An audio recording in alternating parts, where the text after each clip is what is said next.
Yes, everybody, welcome back to Talking Wolves. Welcome back to a new update video on the channel. I hope you guys are keeping well.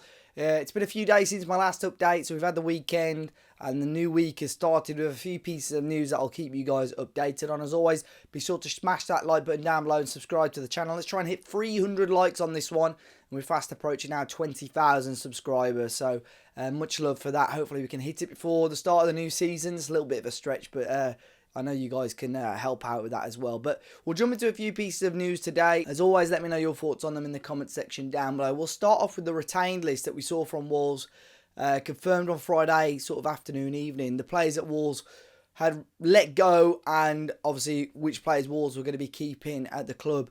No major surprises in there, to be completely honest. Pablo Sarabia is obviously already confirmed to be leaving. Craig Dawson's departure was also officially confirmed. The club also confirmed that Carlos Forbes and his loan spell will expire. He'll go back to Ajax. Obviously, just hadn't worked out between Forbes and the club.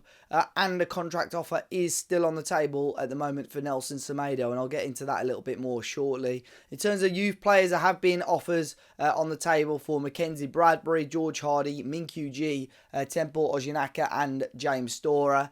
However, there are a few players that are going to be moving on at the end of their contracts. Probably the most notable one is Justin Hubner, who had been sniffing in and around first team opportunities, but predominantly an under-21s player, but really excelled sort of in the last year or so, made it into the Indonesian national team, and thought maybe his career was going in the right way, but obviously just not making the right progress to make it to the Wolves first team. So best of luck to those lads who will be moving on, and then fingers crossed those guys who've got contracts on the table do stay at the club as well. Record over in Portugal also published a really interesting article from, well, talking to Vitor Pereira as well. Some real nice notes in there, him discussing how he felt when he first joined the club and the connection that he immediately felt after that away win in his opening game against Leicester. He heard the fans chanted his name, which he absolutely loved.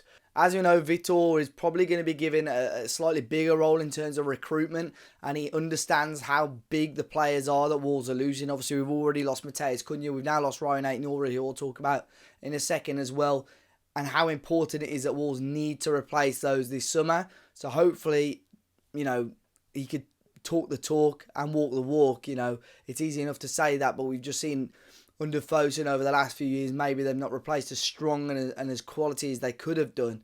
And then interestingly, he pointed out two players, one of them being Nelson Semedo, who he does hope stays, and again says he doesn't really know much more about his future, and the other one being Gonçalo Guedes, who's a player that's been at the club a few years now, and he says for some reason he wants to leave. He has the aspiration and desire to leave the football club. So interesting. I think now that sort of opens the door for Gonçalo Guedes if it wasn't already open. I think it was slightly ajar at the end of the season. Now it's been swung open, so we will see. But I'll touch on those two players shortly in a minute. But Ryan Aït-Nouri's move and departure to Manchester City has now been officially confirmed. It was yesterday, Monday evening, that the Algerian wingback's move to the Etihad was confirmed.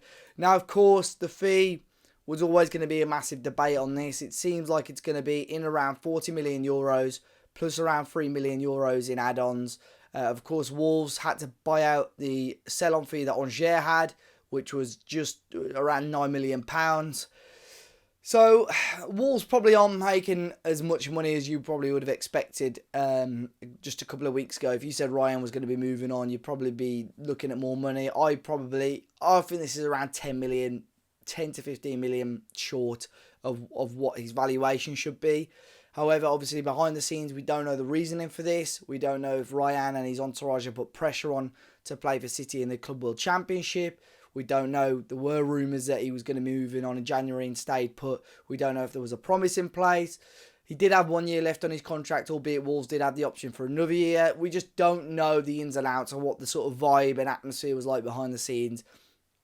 But I think as fans, we know we probably should have squeezed a bit more out of this deal. It's just up to the club now to see how they spend that money on replacements. One of the replacements that is being touted at the moment is Barcelona's Gerard Martin for around just 12 million euros. Now, he's not got huge amounts of first team experience. He broke into the Barca team towards the tail end of last season. It was actually fairly impressive. He's a player that Barca aren't desperate to move on, but they are open to offers because obviously with their with the chance to make quite big profit straight away, they would obviously be interested in that. But around 12 million euros has been touted as a potential fee for Gerard Martin, and he could be a player. He's going to the 21s Euros with Spain, as is Hugo Bueno, a player that he's probably going to be competing with for Spain. He may well be competing with Hugo Bueno again for Wolves in this upcoming season. So that's definitely one to keep an eye on.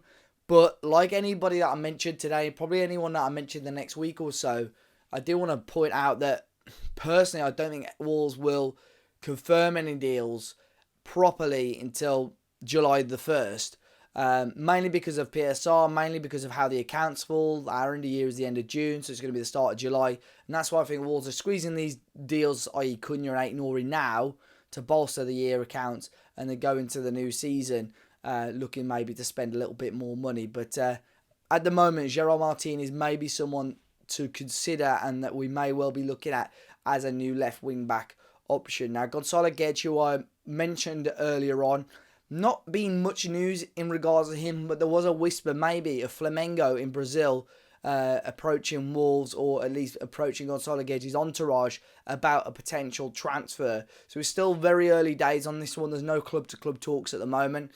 Just Flamengo sussing out whether this deal would be possible.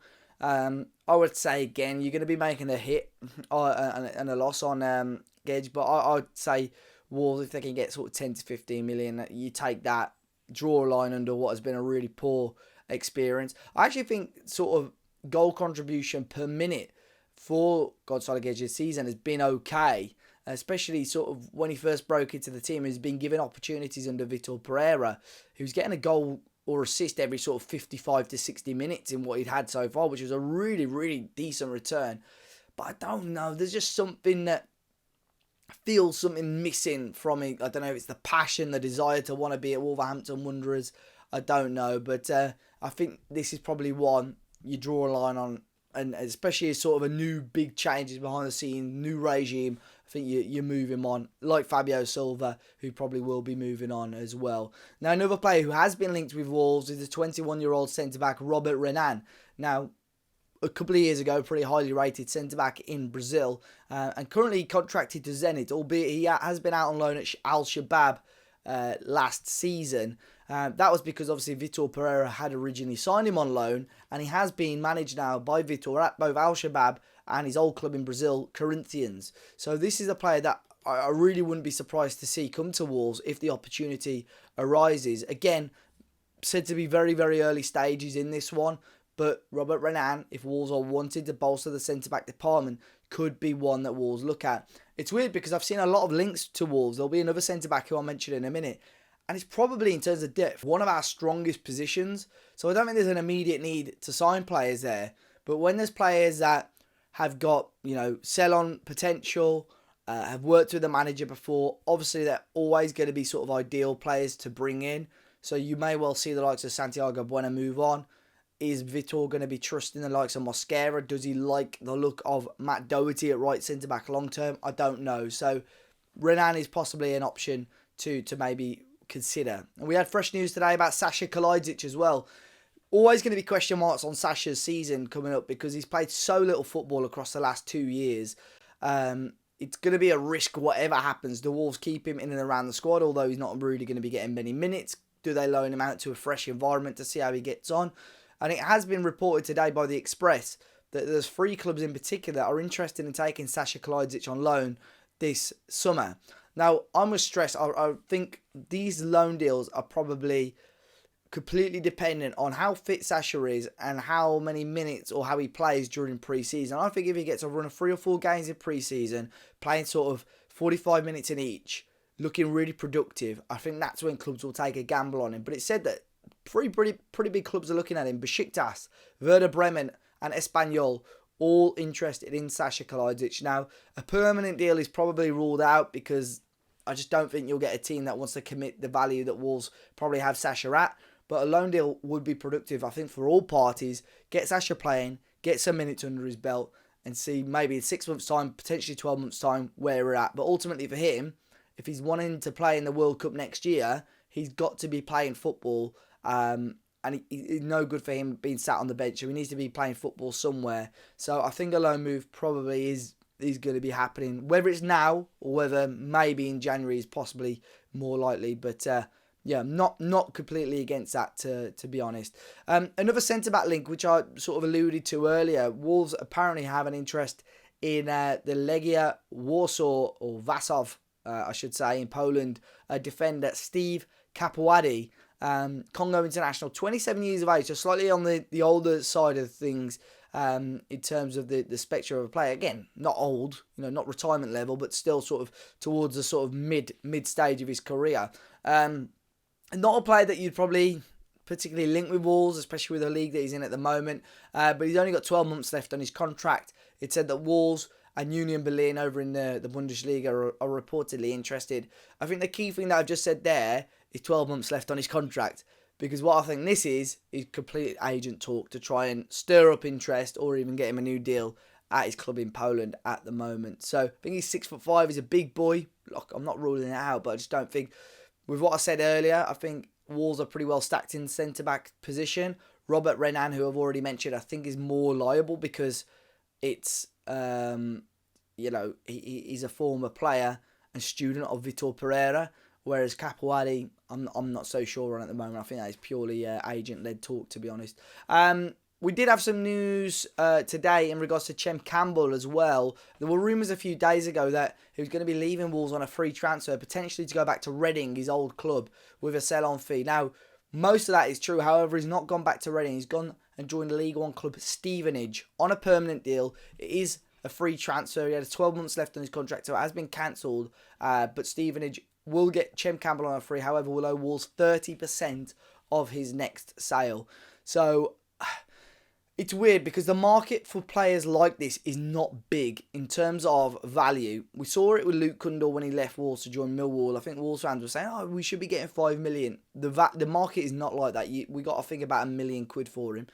When you're talking about a player in League One who's done okay, not tore things up, but that's about his level at the moment.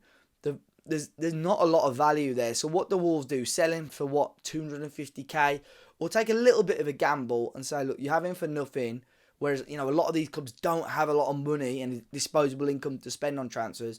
You take him, but we want a big chunk of wherever he goes next. So there's every chance Chem tears it up and moves to a championship club for sort of 1 million-ish, and Wolves make that money, make 300k out of it, or Stevenage do well and get promoted and so on. But basically, to make money, you need players, if they're attacking players, to be hitting big numbers. And unfortunately, the likes of Luke Kundal, he wasn't doing that.